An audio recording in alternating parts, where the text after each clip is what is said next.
Olá, senhores, sejam muito bem-vindos a mais um vídeo no canal Coruja do Carvalho, e o vídeo de hoje é trazido a vocês através de duas doações. A primeira é do Rafa Pastel, e eis o que ele tem a dizer. Olá, Coruja, sou um inscrito do seu canal desde 2021, época na qual tinha 14 anos, ou seja, hoje ele deve ter aí seus 18.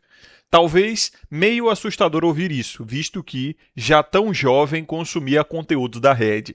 Mas é verdade que na pandemia, época que para muitos o ócio criativo e a introspecção se tornaram protuberantes, percebi comportamentos contrastantes nas digníssimas entre o que diziam sobre si mesmas e o que faziam de fato. Essa é só a introdução. Depois ele me manda aqui pelo e-mail o seguinte: como este é meu primeiro relato, abordarei o seguinte tema. O Natal passou com comida, conversa fiada em família, etc., e foi muito bom para mim. Porém, percebi uma sensação com a qual muitos se identificam: a impressão de que o Natal vem esfriando com o tempo e que o espírito natalino diminuiu bastante. Como se essa data, antes especial, tivesse se tornado apenas mais uma. Após refletir, cheguei à conclusão do que faltava para gerar o brilho natalino. Crianças. A taxa de natalidade caiu e a população envelheceu, havendo mais velhos do que jovens no Brasil. Com isso, além de um desânimo geral ligado à idade, a redução de crianças diminuiu a necessidade de festas natalinas com Papai Noel e presentes. Venho de uma família em que meus pais e tios casaram entre 20 e 35 anos. Meus primos mais velhos nasceram nos anos 90 e eu fui um dos últimos em 2007. Nasci quando meus familiares já estavam envelhecendo e com grande diferença de idade em relação a mim. Quando desenvolvi a consciência de estar vivo por volta dos 10 anos, caramba, foi tarde, hein? Eu desenvolvi lá com 5, 6. Já achei tarde, enfim. Em 2017, meus familiares estavam ainda mais velhos, o que me fez me sentir deslocado, solitário e perceber um grande abismo geracional. Com poucos primos da minha idade para me conectar, isso se liga ao meu tema. Acredito que o auge do Natal, mais colorido, com Papai Noel presente e melhores filmes natalinos, ocorreu nos anos 80 e 90, uma época que ele nem viveu, hein? Diga-se de passagem. Quando havia mais crianças e os pais mantinham o espírito natalino para agradar os filhos. Lembro que quando eu tinha 4 anos e meus primos entre 12 e 15, a família organizava encenações em que um pai se fantasiava de Papai Noel e levava presentes, pois havia mais crianças. Quando cheguei aos 11, esse costume acabou, pois restavam apenas 5 primos crianças, e logo nos disseram que aquilo não era real, já que os mais velhos haviam crescido e a família envelhecido com menos energia. Desde então, sinto certo ressentimento por ter nascido tarde, com a sensação de que décadas atrás as coisas eram melhores em vários sentidos. Menor hipergamia, mais juventude e até felicidade em certo sentido, mas errado em outros. Não sou saudosista, nem defendo salvar a taxa de natalidade para restaurar o passado. Concordo com a visão aceleracionista, mas fico com esses what ifs na cabeça. Para quem não sabe, o what if é e se. Tá, é traduzido para o inglês. Esse é o meu tema. Agradeço pelos vídeos de ótima qualidade do canal e pretendo enviar mais doações no futuro, como relacionados à geração Z e seus problemas. Discorra como quiser o tema. Pois, Rafa Pastel, eu tenho uma boa notícia para você. A segunda doação é justamente sobre geração Z e vem do The Last Coelho mais uma vez. E eis o que ele tem a dizer. Olá, Coruja, espero que esteja bem. Há alguns dias assisti ao seu vídeo sobre conflitos geracionais e gostaria de pedir que você se aprofundasse na análise específica sobre a geração Z. No relato que enviei ao canal, mencionei que tenho 21 anos, ou seja, uma idade bem parecida aqui entre os dois, e me identifiquei fortemente com alguns pontos abordados no vídeo citado acima. Primeiro, sou uma pessoa bastante antissocial. Muitas vezes evito interações sociais presenciais e sei que isso é disfuncional a longo prazo. Não me considero tímido, mas profundamente introspectivo. Não sou do tipo que inicia conversas com estranhos, porém, quando desenvolvo intimidade real com alguém, gosto muito de conversar e trocar ideias. Segundo, acredito que tenho dificuldades na conversação oral. Possuo um repertório mental relativamente amplo, mas encontro muita dificuldade em externalizar isso de forma clara e organizada. Faço faculdade e já cheguei a faltar às aulas em dias de debate justamente por ser antissocial, inseguro na comunicação oral e, em certos momentos, apático. Em contrapartida, tenho grande facilidade com a escrita, inclusive já fui convidado por professores para participar de projetos de pesquisa científica em razão da minha habilidade textual. Faço esse relato sem a intenção de vitimização, mas como exemplo, acredito sinceramente que represento uma média da minha geração. Conheço pessoas em condições muito piores, tanto na comunicação quanto em aspectos básicos da vida adulta. Apesar das dificuldades, ainda consigo instrumentalizar minimamente, enquanto muitos colegas e conhecidos fracassam até no essencial. Vejo na geração Z um excesso de consumo de conteúdo, informação e estímulos, mas uma enorme dificuldade de síntese, presença e expressão no mundo real. Sabemos muito, mas falamos pouco, pensamos demais e agimos menos. É verdade isso aí. Além disso, percebo que muitos jovens da geração Z da comunidade que dizem ignorar mulheres estão, na verdade, sendo desonestos consigo mesmos. Não se trata de desinteresse genuíno, mas de medo. Falta coragem para abordar, interagir e se expor nos ambientes onde eles estão, como festas públicas, eventos sociais e baladas. O discurso do desdém muitas vezes é apenas uma racionalização da própria insegurança social. Muito bem observado, hein, Deleste Coelho? Muito bem observado. Continuando. Acredito que essa combinação de introspecção excessiva, insegurança comunicativa, fuga do contato real e refúgio no mundo virtual sejam alguns dos grandes traços e problemas da minha geração. Gostaria muito de ver sua análise aprofundando esses pontos. Sei que não gosta de dar conselhos, mas gostaria de algumas orientações para nós, jovens betas da geração Z. E muito obrigado, Deleste Coelho e Rafa Pastel, pela doação e excelentes assuntos de vídeos. Lembrando a vocês, senhores, que vocês podem fazer uma doação e escolher um tema aqui na descrição e no comentário fixado. Ajuda demais, o canal vai permanecer de pé e gratuito a todos os homens. Vocês também podem deixar um like, se inscrever, ativar as notificações e compartilhar o vídeo. Assim o algoritmo recomenda esse conteúdo para mais homens e é de graça a melhor parte, né? Vocês também podem encontrar o código do Coruja aqui na descrição e no comentário fixado com 30% de desconto até o dia 1º de janeiro, tá? Até o primeiro dia de 2026, vocês vão ter 30% de desconto no código do Coruja, que é um material que eu ainda pretendo expandir, mas sem custo adicional para quem adquirir, com aulas sobre filosofia, sobre vida social, sobre trabalhar na internet, finanças, no caso Bitcoin, enfim, tudo que interessa ao homem moderno que segue o próprio caminho e quer se independer cada vez mais do sistema, da sociedade, das mulheres, do governo, de forma moral, de forma espiritual, de forma filosófica, de forma econômica e até sexual. Beleza, então vamos a esse tema, cara. Vocês devem se perguntar qual é a relação entre esses dois temas, além de serem dois promotores da geração Z. Bom, para mim está muito claro.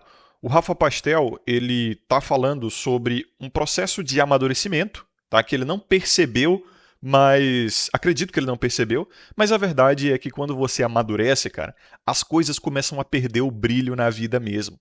E é uma coisa que eu estou percebendo que a geração Z está passando, só que ela não está conseguindo se adaptar muito bem. O Rafa Pastel, ele tá certo, de fato, o espírito natalino ele era muito mais forte anteriormente porque as famílias eram maiores e, de fato, tinham crianças. As crianças é que trazem toda aquela coisa da brincadeira, do riso, do entretenimento, os presentes, sabe? E também toda aquela estética de você fazer decorações e criar aqueles mitos como de Papai Noel, Mamãe Noel e etc., e, de fato, ele fez uma observação aqui que é real, sabe? A taxa de natalidade caiu, as pessoas estão tendo menos filhos, tem mais velhos do que crianças hoje no Brasil, e você tem percebido, de fato, a diminuição do espírito jovem e um aumento da simplicidade mais adulta. Isso a gente vê até nas decorações e na arquitetura, como o minimalismo. Pode perceber que conforme a sociedade ela foi tendo menos crianças e perdendo o seu espírito mais juvenil. Quando eu digo espírito juvenil, não estou falando necessariamente da imaturidade, mas daquela energia jovem de construir. As pessoas elas têm ficado mais simplistas, mais pragmáticas, mais utilitaristas e eficiencialistas. A exemplo disso é a decoração, se é que podemos chamar assim, minimalista, arquitetura minimalista e tal. Então são os jovens que geralmente têm essa energia para construir algo que não é puramente eficiencialista, que não é puramente vamos fazer isso aqui só porque é necessário e o mínimo possível para manter a eficiência. É geralmente o espírito jovem que traz coisas que não são necessárias, eficientes, tecnocráticas, mas têm algum tipo de espírito. Geralmente são os jovens mais ligados à arte, ao estilo, à música, a toda aquela coisa mais instável, típica da adolescência, da juventude adulta, onde o indivíduo está buscando se encontrar ali, está querendo criar algo novo e com o tempo, naturalmente isso morre, sabe? Isso vai morrendo no indivíduo e ele começa a se vestir de forma eficiencialista, como todo mundo, começa a querer ser só mais um e não alguém diferente, porque isso traz mais calma para a vida, traz mais segurança, traz mais estabilidade e é geralmente o que as pessoas mais velhas, mais maduras buscam. Então o Rafa Pastel, na minha opinião, fez uma observação muito pertinente, mas uma coisa que eu acho que ele não observou é que ele só está amadurecendo. E agora ele está vendo coisas, ou deixando de ver, que ele via ou não via quando era criança. Eu particularmente nunca gostei muito de criança. Na verdade, quando eu era criança, já não gostava de criança. Eu sempre tive um espírito de velho. Sempre me disseram isso, que eu tinha um espírito de velho e era muito precoce para minha idade. Desde que eu me conheço por gente, eu sempre conversei com pessoas mais velhas do que eu. E desde muito cedo, assim, de 25 anos, por aí, eu já estava pensando em aposentadoria, entendeu? Já tem uns bons anos que eu tenho trabalhado já na minha aposentadoria e eu levo um estilo aí de incel de quarto, tá ligado? Volcel, na verdade, né? O Epifania chama de incel de quarto, mas não é involuntária a minha situação.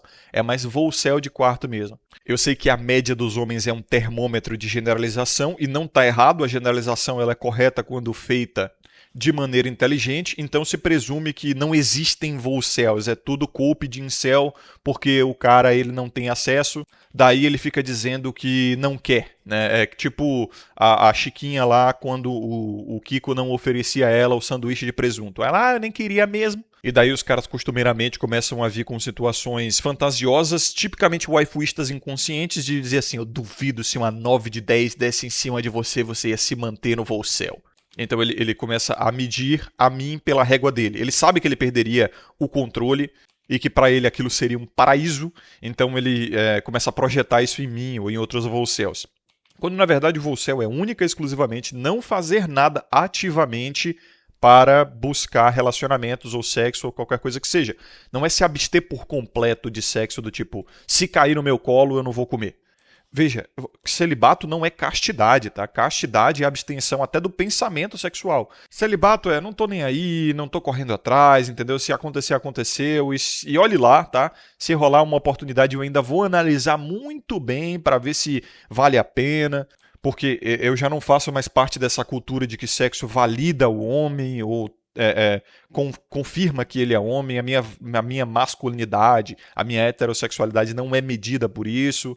Eu já me libertei dessas construções sociais e dessas crenças, mas vamos ser sinceros, todos nós aqui somos homens e nós sabemos, se o homem não faz algo ativamente para conseguir o que ele quer, esse algo não cai no colo dele, tá? Se cair é assim, uma cagada homérica, é muita, muita sorte. E vamos convir também, né? Quando mulher dá em cima de homem, geralmente é mulher de baixo valor, geralmente é mulher que não tá tendo muita opção, então ela tá tendo que botar o goleiro na área, né?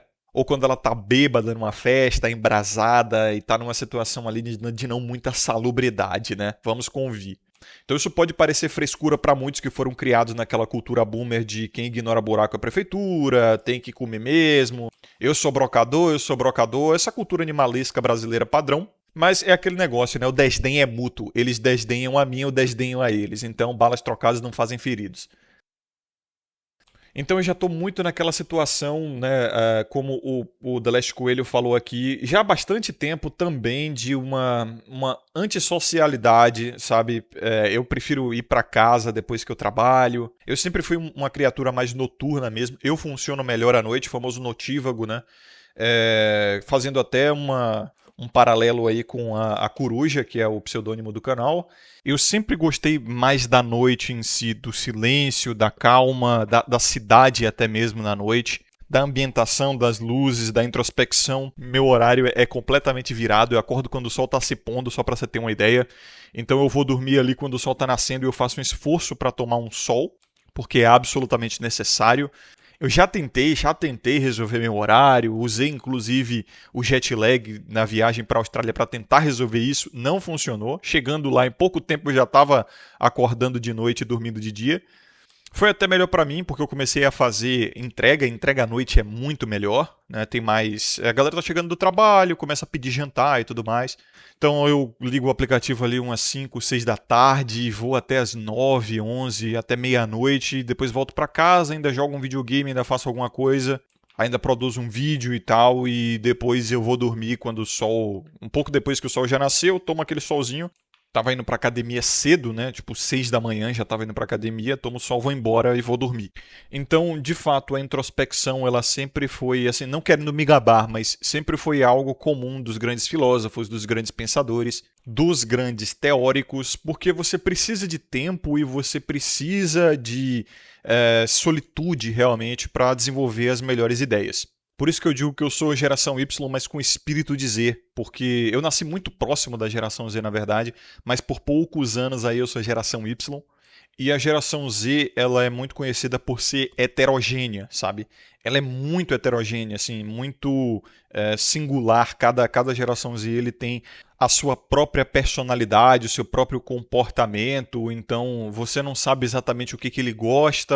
Não tem algo muito comum na geração Z, sabe? Porque as influências que um Z específico recebeu pode ser muito diferente da de outro.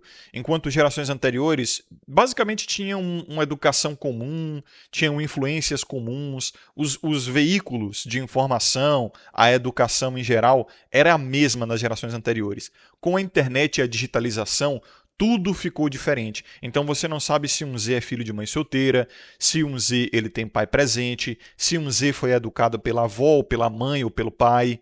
Você não sabe quanto contato o Z teve com tecnologia, celular e computador. Então, se ele tiver mais contato com isso, ele vai ter mais aquele estereótipo de nerd ou geek, né? O cara mais ligado em tecnologia, em coisas digitais e videogames e blá blá blá.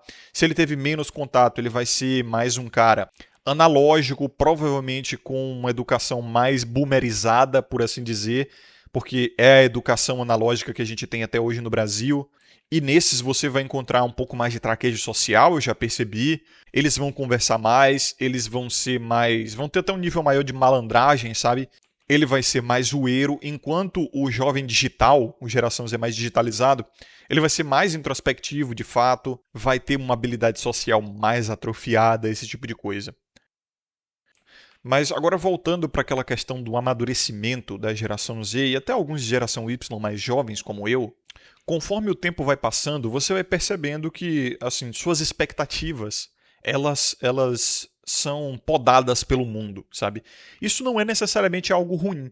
As pessoas, eu vejo muito na geração Z meio que um desgosto com a ordem vigente da sociedade, com como o mundo se tornou.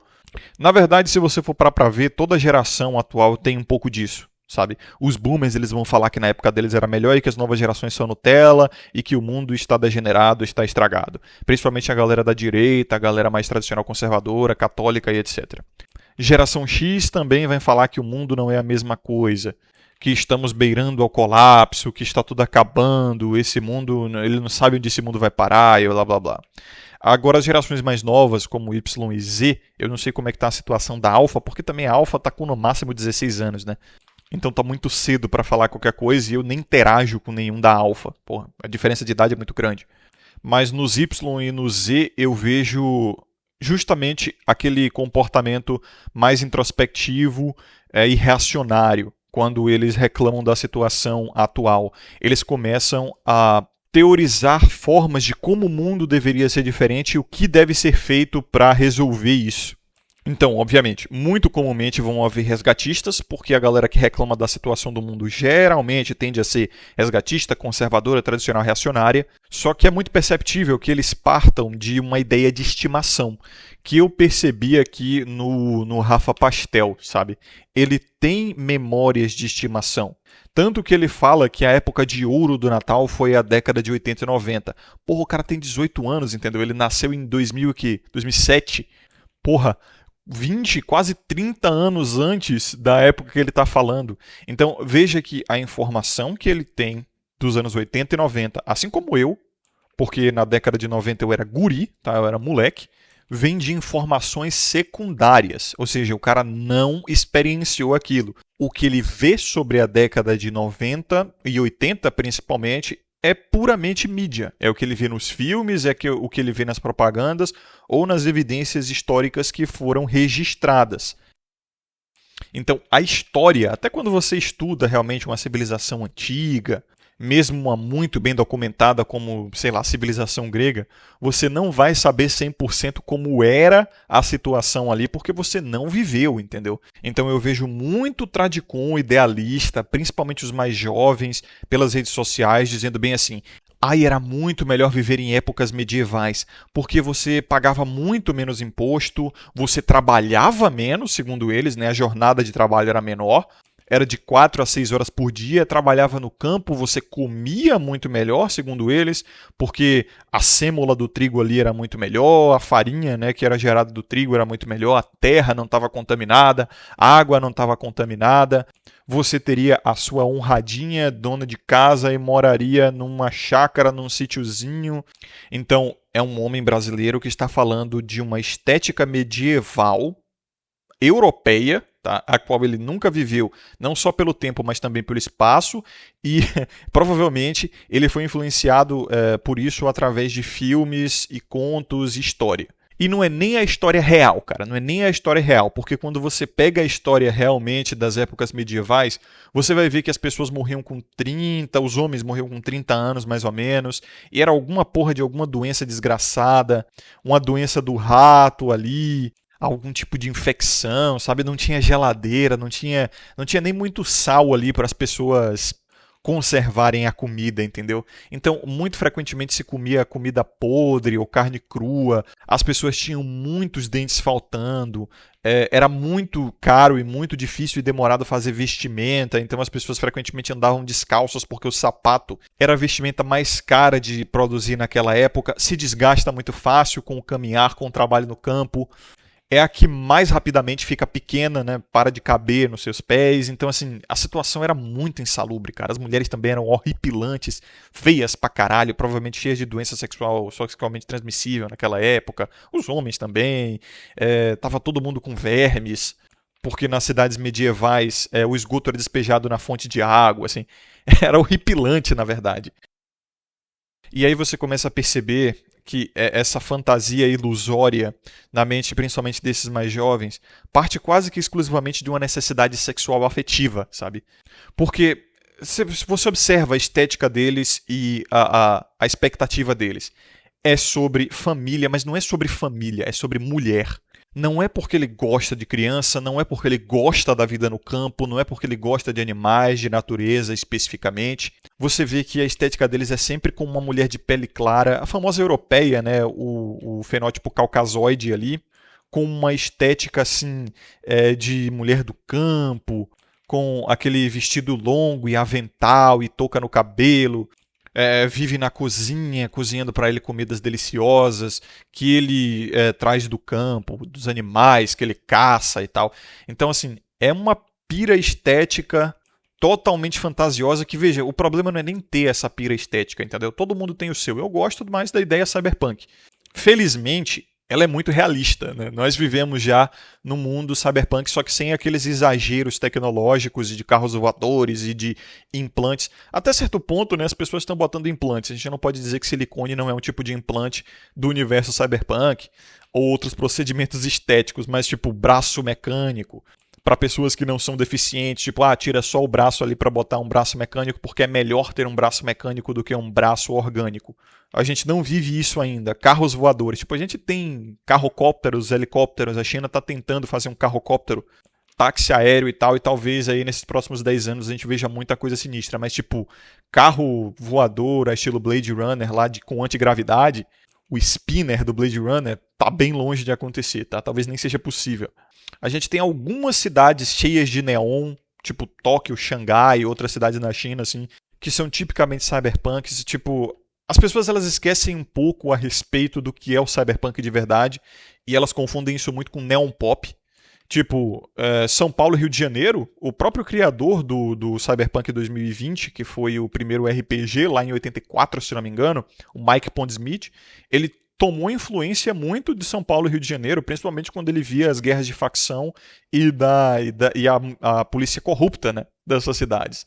Óbvio, ele também se inspirou em Nova York, né, Night City lá do Cyberpunk 2020 é Nova York e Los Angeles em especial, sem tirar nem pôr, mas também um pouco de São Paulo e Rio de Janeiro.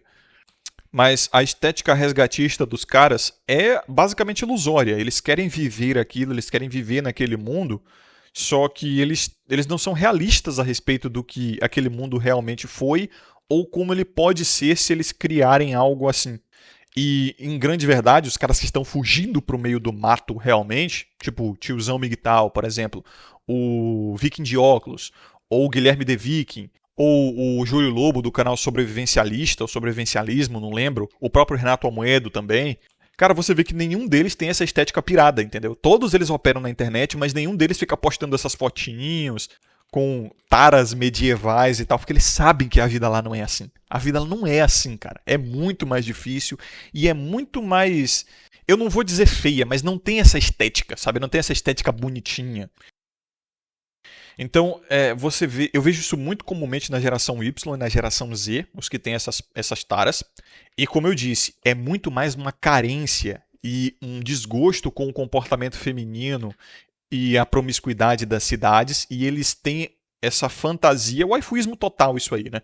Eles querem encontrar uma mulher que goste desse tipo de coisa também, que seja compatível com essa visão, levar ela para o meio do mato e afastar ela de celular, afastar ela de Instagram, de rede social, afastar ela de outros homens, afastar ela das cidades e da putaria que tem nessa cidade, sabe, do carrossel, porque ele sabe que ele não pode competir com isso, né? Ele sabe que ele não foi convidado para festa, ele sabe que se ele quiser sexo na cidade, ele vai ter que se prostituir de alguma forma, ele vai ter que fazer o maxing, sabe? Viver do fardo da performance, vai ter que ir pra festa, vai ter que usar droga, vai ter que comer mulher insalubre, sabe? E ele não consegue tancar o celibato, ele não consegue olhar pra essa situação e falar, não quero fazer parte disso, entendeu? E eu prefiro ficar sem do que viver essa porra. Então é isso que eu percebo muito comumente. Não é um gosto pela natureza, de fato, pela terra, pelos animais e pela vida ali. É uma vontade de afastar a mulher dessa putaria toda e conseguir ficar comendo ela dentro da caverna dele. Até porque, vamos ser sinceros, mulheres realmente que cresceram nesses ambientes rurais, cara, elas são muito menos femininas do que esses caras imaginam. Elas são até muito masculinas, na verdade, mais fálicas do que as mulheres da cidade, até mesmo. Porque uma mulher que vive nesse ambiente, que tem que matar frango para comer, que tem que lavar roupa no rio, sabe? Tudo bem, tudo bem. Hoje em dia a gente pode ir para o meio do mato e ter muita tecnologia. Mas as mulheres que viviam nesses ambientes, assim, que gostam desses ambientes e que provavelmente nasceram ou têm alguma tradição com a área rural, elas são bem fálicas no geral. Não é essas agrogatas aí que você vê em TikTok, que você vê em Reels, sabe? Porque as que estão fazendo sucesso são as mais bonitinhas mesmo. Então tem muito cara que... A geração Y e Z é muito assim. Eles foram muito influenciados por estéticas midiáticas, sabe? Foi o que eu percebi aqui no Rafa Pastel, e é uma coisa que o Deleste Coelho até notou também. Eles acreditam piamente que a vida imita a arte, e não a arte imita a vida, sabe? O problema deles é esse. As novas gerações, mais comumente a geração Z, não tem esse tato com o mundo real, porque assim, é uma coisa também que eu tinha até que citar a respeito do relato ali do Rafa Pastel, cara. A diminuição do poder de compra, sabe?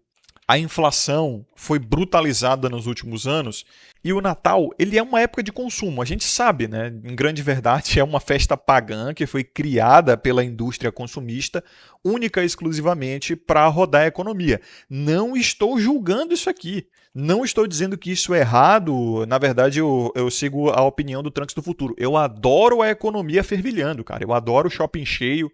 Eu adoro preços baixos, gente consumindo, porque eu sei que a economia está indo bem por conta disso. Então, por mim, todo mundo consome pra caralho e gasta dinheiro. E eu sei que o dinheiro vai girar e ele sempre vai cair na mão das pessoas que são mais competentes, né? Tem até aquele ditado, é uma crítica muito forte à galera comunista, que fica dizendo assim, o Elon Musk ele deveria fazer mais doação e dar mais dinheiro para os pobres e tal, mas já foi testificado, cara. Se você pegasse todo o dinheiro do mundo e dividisse igualmente para as pessoas, daria, sei lá, 320 mil reais para cada pessoa do mundo. Daria, sei lá, trilhões de reais, acho que 10 trilhões de reais, todo o dinheiro do mundo, e se você desse para cada um dos 8 bilhões de pessoas que nós temos, uma quantidade igualitária, daria 320 mil reais para cada um. Cara, em menos de um ano, esse dinheiro voltaria para a mão das pessoas que já eram ricas antes.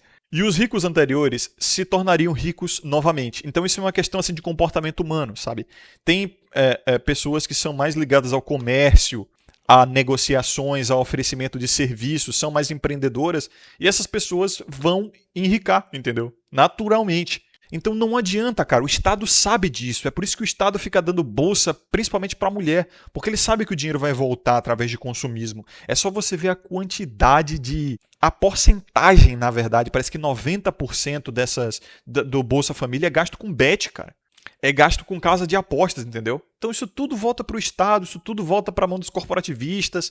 Então, vocês que gostam de considerar a Black Pill como um axioma, algo que é uma verdade absoluta e é incontestável, pois essa é uma Black Pill econômica, entendeu? Então é isso que eu estava dizendo, ou pelo menos queria dizer aí ao Rafa Pastel, meu parceiro, o poder de compra foi diluído para caralho. E o Natal foi prejudicado por conta disso. No Brasil, a gente já tem um histórico muito comum de em festa de aniversário não dar presente. O presente da pessoa no aniversário é comida, né? A própria festa de aniversário no geral. Quando o brasileiro faz aniversário, ele sai para comer, cara. Não tem aquela festinha com presente, aquela coisa consumista muito comum do primeiro mundo, mais especificamente os Estados Unidos, que, veja só, é a capital cultural do mundo, é a que mais influencia o mundo com filmes, com séries, com propagandas e etc. E o mundo segue, sabe? Até a Europa segue muito disso. A Europa foi a capital cultural do mundo até mais ou menos ali o fim da Segunda Guerra. Mas depois que os Estados Unidos começaram a focar bastante nessa coisa de propaganda, em Hollywood, atores, artistas e mídia, eles se tornaram a capital econômica e cultural do mundo, verdade seja dita. Então, cara, no Brasil o Natal ele é bem mais humilde mesmo, e sempre foi. Talvez essa ideia de que o Natal, no passado ele era muito melhor e tal, é porque você era criança.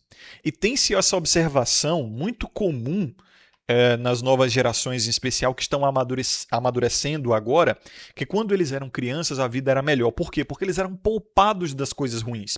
Então, voltando àqueles saudosistas tradicionais conservadores aí da nova era, né? Os novos tradicons, os mais jovens, a galera MBL, a galera bolsonarista, mais católica e tal, os jovens católicos. Eles acham que no passado não tinha tanta putaria, no passado não tinha tanta promiscuidade, no passado tinha mais mulheres virgens e etc.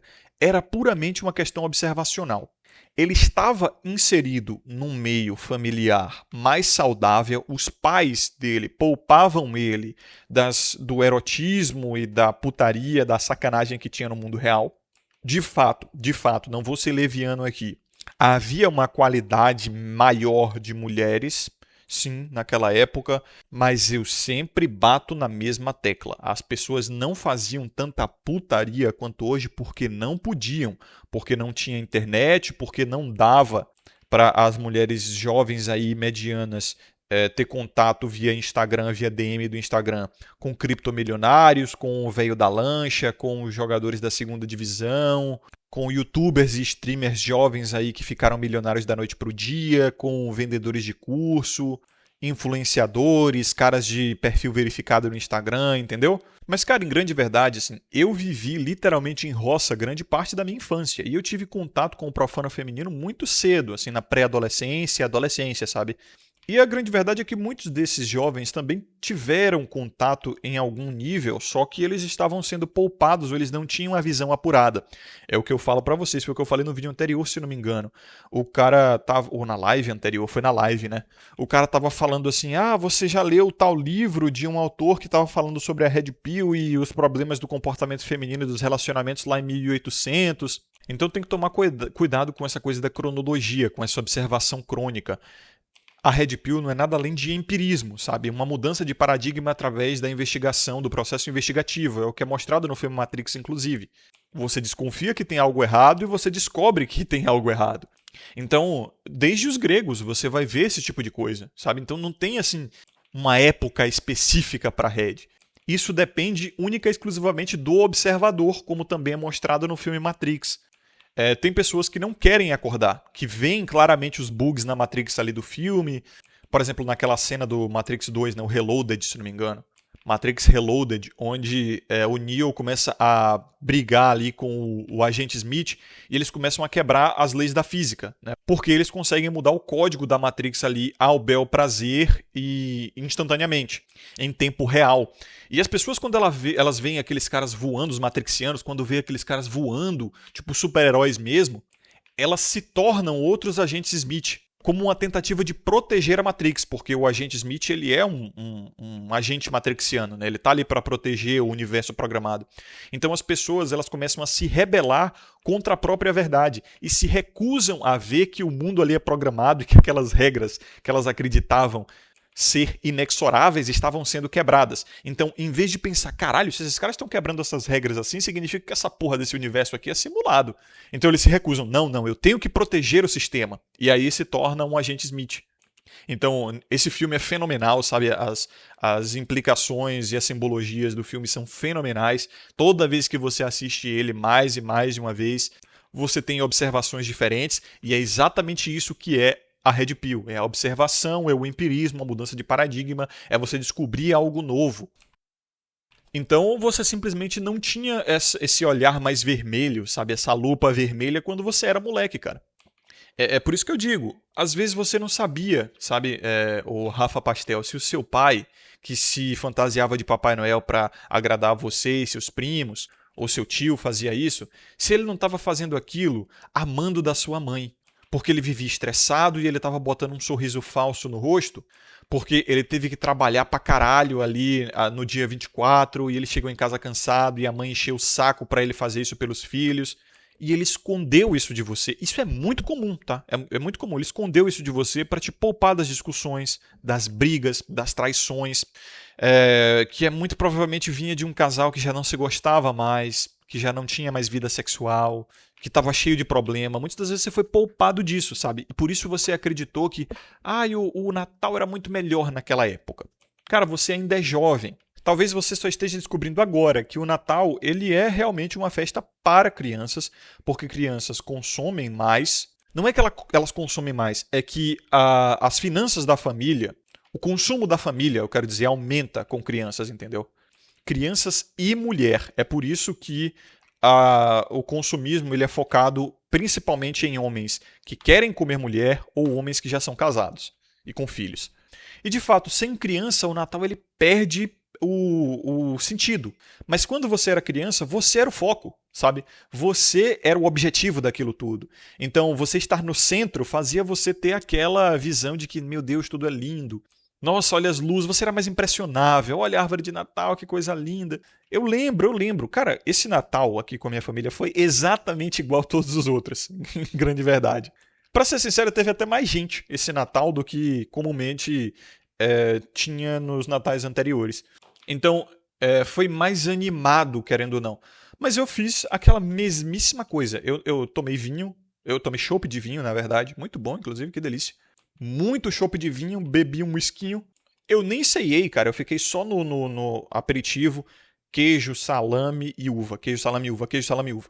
Uma delícia. Nem mexi no peru. Lá ele. Eu bebi, enchi um pouquinho a cara e fui dormir, tá ligado? A gente jogou também um pouquinho de Monopoly. Assistiu aquele filme Conclave, muito bom. Em época de Natal, assistimos um filme católico. Deixamos rodando na TV, depois a gente ouviu umas musiquinhas de Natal ali enquanto tava jogando Monopoly. Cara, foi dormir, foi tranquilão. Igual, na verdade, até tecnicamente melhor do que qualquer outro. Agora, quando você é criança, você vê todo mundo ali, aquela gente, a casa cheia, você corre com seus priminhos, você recebe presente. Até quando você é adolescente, você consegue ver ali o Natal como uma coisa muito mais especial e incrível. Mas quando você amadurece, é só um dia como qualquer outro, só que tem mais comida e mais gente. Então, o processo de amadurecimento, ele pode parecer um processo meio que de morte do espírito mesmo, mas não tem que ser assim. Ele é um processo onde você se torna uma pessoa mais equilibrada, você não fica mais animado com qualquer coisa, você não fica mais triste também com qualquer coisa. Então, assim, é uma troca, sabe? Você já não tem mais aqueles extremos emocionais. Amadurecer é isso. O amadurecimento é emocional, geralmente. Porque, assim, muita gente trata amadurecimento como sabedoria, trata os dois como sinônimos, mas não é bem assim, porque nem toda pessoa madura é sábia, mas todo sábio é maduro. Então, as pessoas acreditam que amadurecimento é sabedoria. Então, o que eu vejo, assim, o que eu percebo na geração Z, que eles não estão conseguindo entender o amadurecimento muito bem. Eles estão sentindo que um processo natural de que você não se impressiona mais com as coisas, que você já não tem mais aquela animação da juventude, eles estão perdendo isso.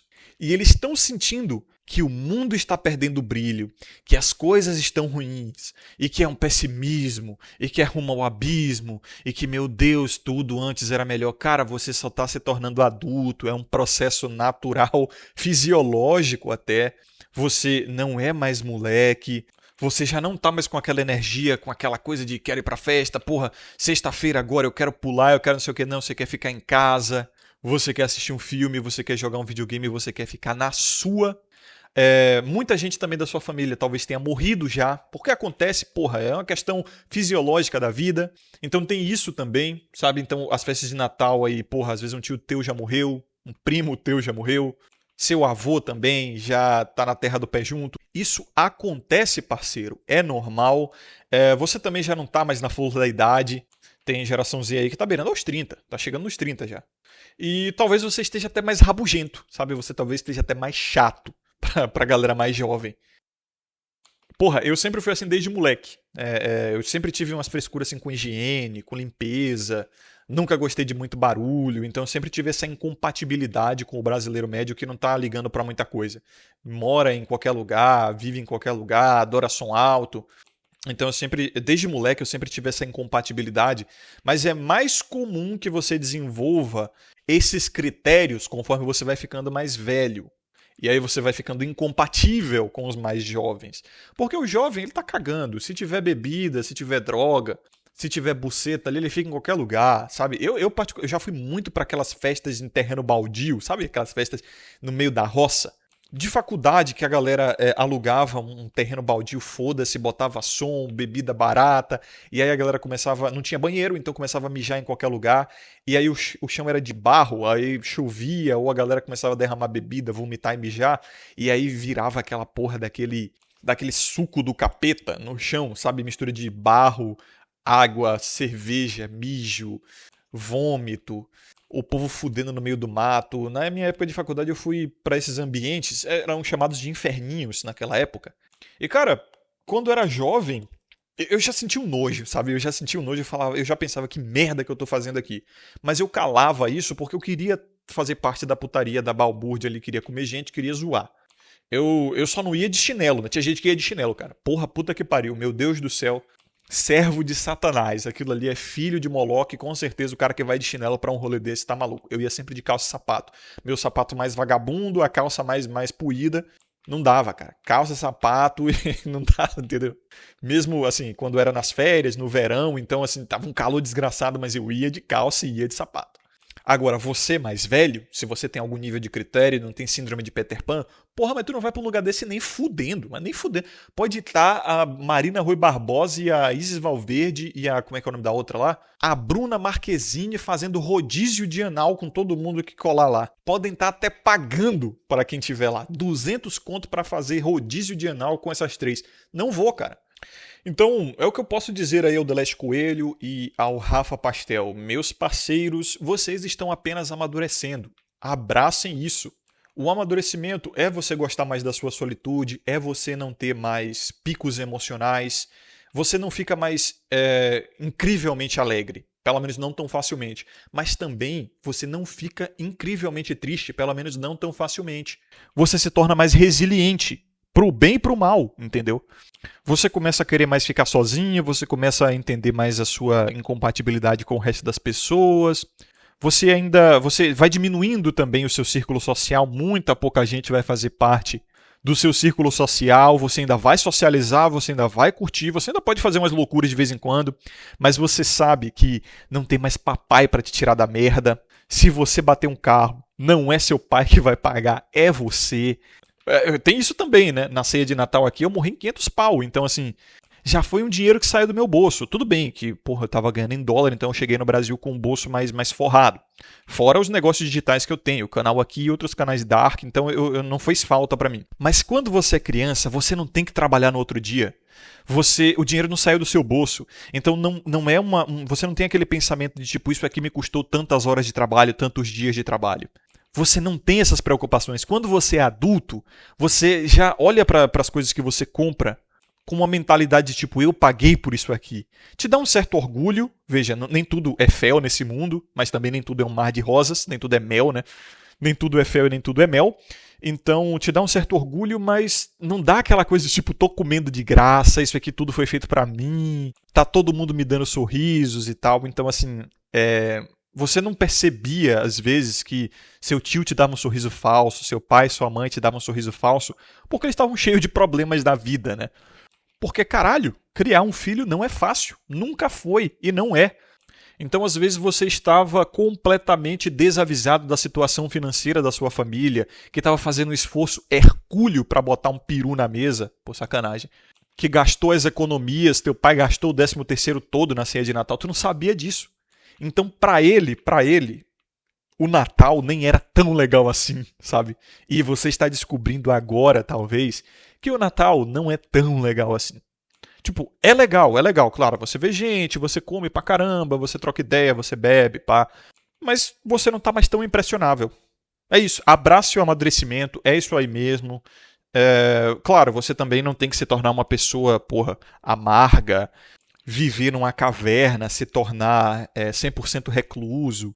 Abrace a introspecção que vem com a idade, abrace até um pouco da sua antissocialidade, porque é muito bom, sabe? Pessoas muito sociáveis, geralmente, eu percebo, elas têm que fazer algum tipo de prostituição social. E dificilmente elas têm um universo interno bem elaborado.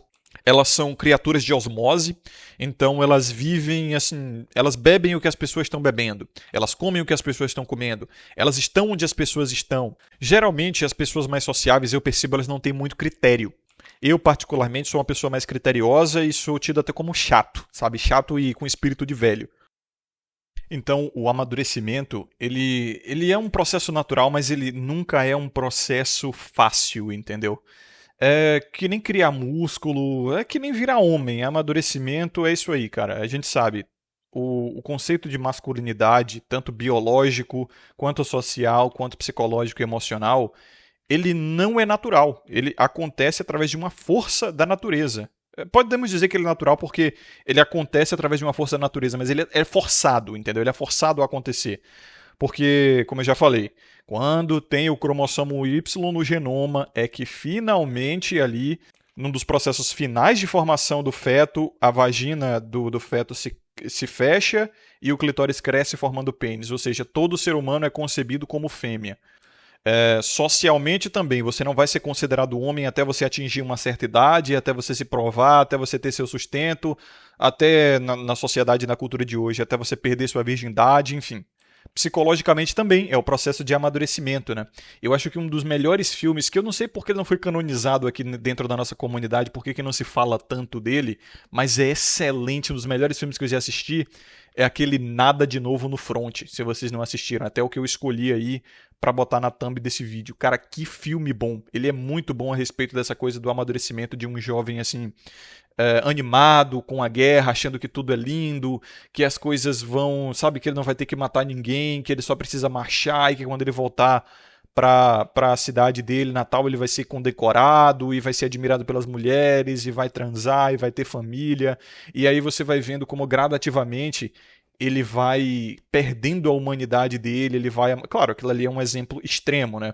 Mas ele vai perdendo a humanidade dele, ele tem que matar amigos, ele tem que matar inimigos, sabe? Ele ainda tem pequenos momentos de felicidade quando ele come, quando ele faz amizade, quando ele encontra mulheres ali na guerra, né? Na Primeira Guerra Mundial. Mas, assim, o final do filme é brutal, assim... Sinceramente, cara, foi o único filme que me fez chorar assim na fase adulta. Toda vez que eu assisto esse filme no final, a estética dele também é linda. Então eu só assisto filmes que têm uma fotografia muito boa e esse filme tem uma fotografia incrível. E o final dele é de fazer homem feito chorar, tá? É um filme assim muito androcêntrico também, que ele é como os filmes canonizados aqui pela comunidade, Taxi Driver, Clube da Luta, Psicopata Americano, Blade Runner 2049. Todos esses filmes, eles são androcêntricos, né? Eles falam sobre homens, sobre o processo de humanização, ou desumanização, nesse caso, de Nada de Novo no Front do homem. E assim, o final desse filme é muito parecido com o final de Blade Runner 2049. E assim, é de fazer o cabra chorar. Eu não chorei no final de Blade Runner 2049, tá? Que é o meu segundo filme favorito, por conta da estética cyberpunk, etc. Mas no Nada de Novo no Front, cara, porra, puta que pariu. É de fuder. Se você não chora no final daquele filme, assim, não derrama uma lágrima masculina, você tá morto por dentro, você não é um ser humano, tá? E o processo de amadurecimento do homem, cara, é isso. É porrada, é destruição de expectativa, é humilhação, muitas vezes que você vai sofrer, é você ser destituído assim da sua inocência, da sua juventude, desmamado mesmo, né? Era por isso que os pais eles levavam os moleques assim quando pouca idade, sabe, 8, 9, 10 anos assim, pra ir trabalhar com ele, pra porra, pegar no batente. Aqueles contos de pais das antigas que tipo, o moleque não sabe nadar, joga ele na água, entendeu? O amadurecimento do homem é através do trauma, entendeu? Eu acho que esse filme, Nada de Novo no Front, ele mostra muito bem isso. O processo todo, a atuação ali, ele ganhou Oscar, se não me engano, de fotografia, melhor fotografia, inclusive, na época. E o gurizinho lá atuou bem pra caralho. Como é que é o nome dele, cara? Eu esqueci o nome do ator, mas ele atuou muito, muito bem, cara. Pô, carregou o filme. O filme dropa umas heads também, mas como eu falei, né? Quem tá com o olhar pronto que veja, quem tá com o ouvido pronto que ouça. Então é isso. Então, abrace isso, entendeu? Abrace o amadurecimento e é sobre isso. Então, muito obrigado ao The Last Coelho e ao Rafa Pastel pela doação e excelente assunto de vídeo. Muito obrigado a vocês que acompanharam até aqui. Lembrando, o código do Coruja com 30% de desconto até 1º de janeiro de 2026. Vejo vocês no próximo vídeo. Forte abraço, sabedoria e consciência sempre e até mais.